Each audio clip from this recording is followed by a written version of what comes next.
Assalamualaikum warahmatullahi wabarakatuh. Salam sejahtera bagi kita semua. Berjumpa lagi dengan saya Pak Mukhtar di mata kuliah Statistika. Oke. 2 minggu ini kita sudah memasuki pertemuan ke-9 untuk materi kita hari ini, yaitu adalah hipotesis statistik. Jadi hari ini kita belajar dulu bagaimana sih cara menguji suatu hipotesa. Nah, ini ada beberapa poin, yaitu pengertian dan jenis hipotesis, prosedur menguji hipotesis, pengertian uji satu arah dan dua arah. Nah, ini untuk soal latihan nanti saya kirim atau saya upload di e-learning. Nah, kalau pertemuan 9 ini sudah kalian pahami, nanti untuk pertemuan selanjutnya, yaitu pertemuan 10, 11, 12, sama 13 ini akan lancar atau akan mudah kalian tangkap materinya. Kalau yang pertemuan 9 ini belum mantap, nanti takutnya kesulitan di cara penyusunan hipotesis, penentukan daerah tolak, terus uji statistik, terus menyimpulkan, kayak gitu. Jadi untuk pertemuan 9 ini adalah basic dari pertemuan-pertemuan selanjutnya. Oke, untuk pertemuan setelah UTS yang kemarin saya bilang, untuk mulai dari pertemuan 8 sampai 13 ini merupakan statistik inferensia, di mana kita menduga kondisi populasi dari sampel yang kita gunakan atau yang kita teliti, kayak gitu. Oke, kita langsung ke materi. Materi ini sudah saya upload di e-learning, silakan di-download dan dipelajari ya nanti untuk lebih mendalamnya. Jadi hari ini kita ke teorinya dulu, cara bagaimana sih pengujian hipotesis. Ini untuk pengertian dari hipotesis. Hipotesis adalah sebuah dugaan atau referensi yang dirumuskan serta diterima untuk sementara yang dapat menerangkan fakta-fakta yang diamati dan digunakan sebagai petunjuk dalam pengambilan keputusan. Hipotesis itu adalah dugaan awal kita ya. Gitu. Terus pengujian hipotesis adalah prosedur yang didasarkan pada bukti sampel yang dipakai untuk menentukan apakah hipotesis merupakan suatu pernyataan yang wajar dan oleh karenanya tidak ditolak, atau hipotesis tersebut tidak wajar dan area itu ditolak. Nah, ini nanti kita perjelas lagi ya, itu maksudnya ditolak, diterima itu apa, itu nanti ada di bawah. Nah, untuk perumusan hipotesis itu ada dua, yaitu hipotesis nol. Hipotesis nol dilambangkan dengan HO atau H0, itu sama aja nanti ya, dan diformulasikan untuk ditolak sesudah pengujian. Jadi harapannya nanti H0 itu ditolak. Oke ya. Harapannya loh, tapi tidak selalu ditolak. Oke. Memprediksi tidak adanya perbedaan antara satu kondisi dengan kondisi yang lain. Oke. Lawan dari hipotesis 0 atau H0 yaitu adalah hipotesis alternatif. Nah, ini lambangnya nanti banyak referensi dan setiap referensi beda-beda penggunanya. Umumnya yang digunakan untuk lambang dari hipotesis alternatif yaitu adalah HA atau H1. Oke, apa itu? Hipotesis alternatif dilambangkan HA atau H1 merupakan hipotesis yang diterima ketika menolak hipotesis 0 dan berlaku sebaliknya. Memprediksi adanya perbedaan antara satu kondisi dengan kondisi lain. Oke ya. Jadi biasanya kita misalkan mau menguji hipotesis satunya itu. Nah, itu ini memprediksi adanya perbedaan. Dia menyatakan bahwa kondisi satu dengan kondisi lainnya berbeda. Sedangkan H0-nya itu adalah tidak ada perbedaan antara kondisi satu dengan kondisi lainnya, gitu. Ini adalah langkah awal dari pengujian hipotesis. Kita harus bisa menentukan H0 ataupun H1 atau HA-nya. Contoh dari perumusan hipotesis. Oke, tadi disebutkan bahwa di sini untuk H atau H1-nya itu adanya perbedaan. Oke ya. Oke. H0 dari penelitian ini yaitu adalah rata-rata nilai bahasa Inggris mahasiswa kelas A sama dengan rata-rata nilai bahasa Inggris mahasiswa kelas B. Berarti dia rata-ratanya sama ya. Secara statistik A kelas B sama. Untuk H1 atau H alternatifnya atau H tandingannya yaitu adalah rata-rata nilai bahasa Inggris mahasiswa kelas A tidak sama dengan rata-rata nilai bahasa Inggris mahasiswa kelas B. Tuh. Ya, dari sini bisa ya, kalau misalkan dari contoh itu bisa dipahami ya, mudah ya. Oke, kalau mudah, ya silakan nanti buat contoh sendiri cara perumusan hipotesis, yaitu hipotesis H0 sama H1-nya atau HA-nya. Oke, kalau sudah kita lanjutkan lagi. Uji hipotesis rata-rata. Nah, rata-rata tahulah rumusnya rata-rata gimana, yaitu adalah penjumlahan dari suatu data dibagi dengan banyaknya data. Tapi kalau misalkan nanti kita punya dua rata-rata dan kita mau uji sama atau tidak, kita bisa menggunakan uji hipotesis rata-rata. Yaitu pengujian mengenai hipotesis rata-rata suatu populasi yang didasarkan atas informasi sampelnya. Nah, ini untuk H0-nya. Untuk rumusan hipotesisnya. Jadi kalau di rumusan hipotesis kita harus ada H0 sama HA-nya. Kalau H0 saja berarti salah. Kalau HA saja berarti salah. Oke, di sini atas ini ada uji dua arah, yaitu yang A ini H0, dia menguji apakah rata-rata itu mu sama dengan mu0. Mu0 itu adalah besaran rata-rata yang kita duga. Untuk HA-nya atau H1-nya yaitu mu tidak sama dengan mu0. Jadi kalau tidak sama dengan bisa lebih besar atau lebih kecil dari gitu ya. Kedua arah. Oke, sekarang untuk B-nya H0 sama dengan mu kurang dari sama dengan mu0. Nah, ini angka mu0 itu nanti ditentukan pada persoalan. Misalkan kita duga bahwa rata-rata dari tinggi kelas statistika yaitu kurang dari 160 cm. Nah, 160 cm itu adalah mu namanya. Oke, lawannya HA-nya itu adalah lebih besar dari ya. Oke, mu lebih besar dari mu0. Oke, sekarang yang C, uji satu arah kurang dari mu H0-nya mu lebih besar sama dengan mu0. Sedangkan HA-nya yaitu mu kurang dari mu0. Oke, ini dipahami dulu. Ini untuk rata-rata populasi. Nah, selanjutnya setelah kita menentukan rumusan hipotesisnya, langkah kedua yaitu perhitungan Z hitung. Oke ya. Nah, seperti minggu lalu, untuk sampel besar ukurannya adalah besar sama dengan 30. Nah, itu gunakan Z hitung atau T hitung. Nah, T hitung itu ketika sampelnya kecil kurang dari 30. Ya. Kita harus bisa menentukan ini. Dia pakai Z hitung atau T hitung. Kalau misalkan kita tidak bisa menentukan ini, ya takutnya nanti salah gitu. Jangan lupa untuk faktor koreksinya. Oke, faktor koreksi artinya enggak kita bagi sampel sama banyak sampel banyaknya populasi. Kalau besar dari 0,5 gunakan koreksi, kalau tidak ya gunakan tanpa faktor koreksi.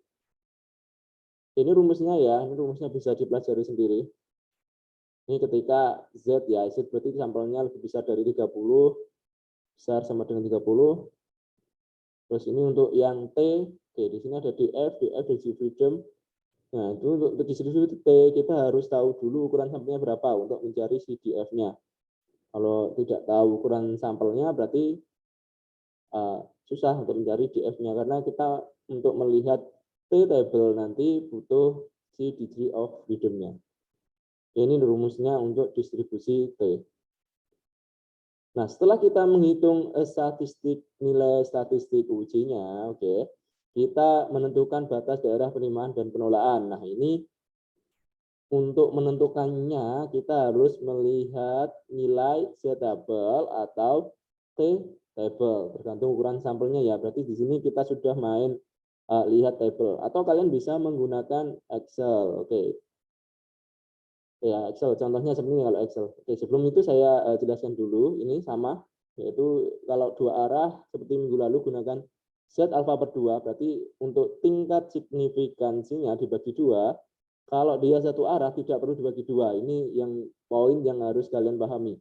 Kalau Z alfa berarti dia cukup langsung gunakan alfanya langsung tanpa dibagi 2. Begitu juga untuk uji T. Kalau dua arah T alfa per 2, kalau satu arah cukup T alfa saja, kayak gitu ya.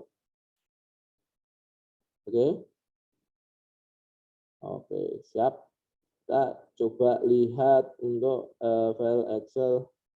Oke, saya bukakan dulu file Excel. Oke, tunggu dulu. Ini contoh dari nilai table. Oke.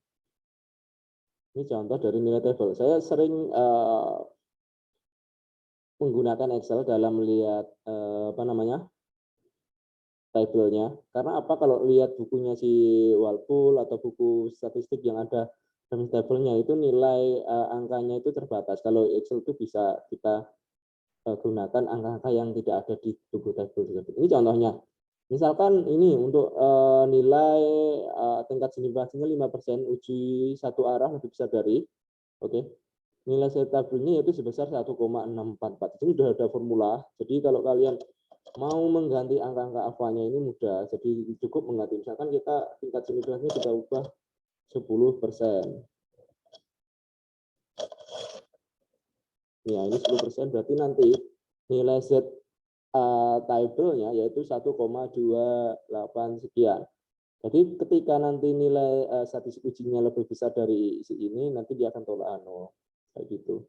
Untuk satu arah lebih besar dari, ini kurang dari, satu arah kurang dari, terus ini dua arah. Ya, ini ada wilayah kiri sama kanan untuk dua arah, karena kan dua arah ujinya ya. Yang ini untuk yang T, ini T, ini misalnya N20. Ini atur persoalannya nanti. Ini alfanya 5%. Nah, ini nanti akan merefer ke tabelnya kayak gitu. Seterusnya ini untuk Z lebih, untuk satu arah lebih besar dari, satu arah kurang dari, dan ini untuk dua arah. Ini sampai sama dengan. Oke, itu ya bisa dipahami ya. Jadi sudah saya kasih untuk file Excel-nya. Jadi seharusnya mahasiswa tidak kesulitan lagi. Kecuali kalau tidak saya kasih, lihat table, Z-table itu cenderung kesalahannya lebih besar daripada menggunakan Excel ini. Nih, kita kembali lagi ke sini. Setelah kita menentukan wilayah penolakannya atau penerimaannya, yaitu langkah selanjutnya, ya ini ya, sebelum itu langkah selanjutnya ini, wilayah penolakan. Ini untuk dua arah, maksudnya dua arah tadi kan kita punya dua titik, yaitu titik kanan, yaitu yang positif, dan titik kiri, yaitu yang negatif.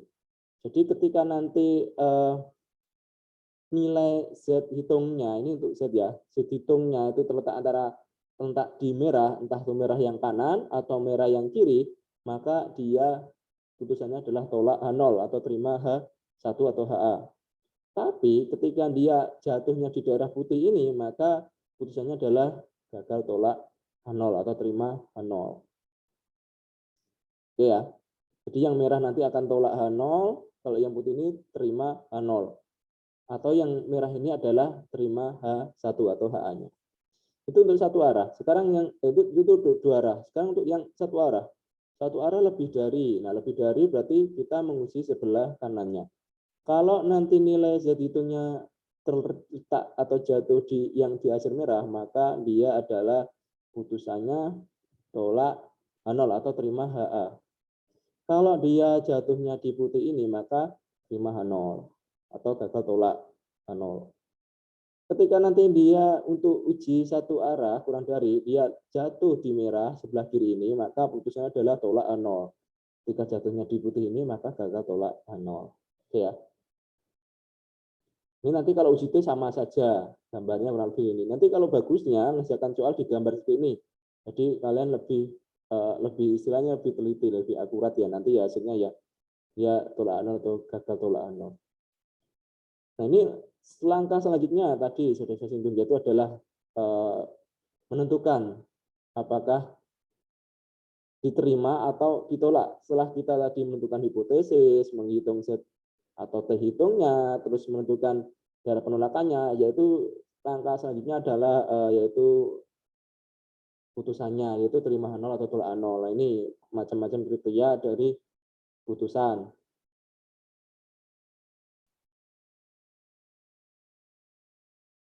Oke ya, bisa dipahami ya. Yang atas ini untuk dua arah. Jadi kalau dua arah kita tadi punya dua wilayah. Oke, gambar kalau kalian bingung menggunakan ini, gunakan gambar nggak apa-apa. Nah, ini untuk yang dua arah. Ketika nanti nilai Z hitungnya karena dua arah kurang dari minus Z alfa per 2, maka dia tolak H0. Ketika nanti Z hitungnya lebih besar Z alfa per 2, maka H0 ditolak. Nah, di bawahnya ini kondisi yang tidak ditolak. Oke, begitu juga untuk yang satu arah kurang dari dan lebih dari. Ini keterangannya seperti itu. Langkah selanjutnya yaitu adalah ini, kita buat kesimpulan secara komprehensif ya. Maksudnya komprehensif itu secara studi-case-nya, kesimpulannya itu apakah dia ditolak ataukah diterima, itu berarti kita sambungkan dengan persoalannya. Jadi dengan apa, kelas A, kelas B itu rata-ratanya ternyata berbeda atau sama, itu tergantung dengan hasil hipotesisnya kayak gitu. Nah, itu tadi cara atau langkah-langkah pengujian hipotesa. Nah, ini materi kita hari ini cukup di sini saja. Selanjutnya kita belajar cara menghitungnya dan studi case-nya.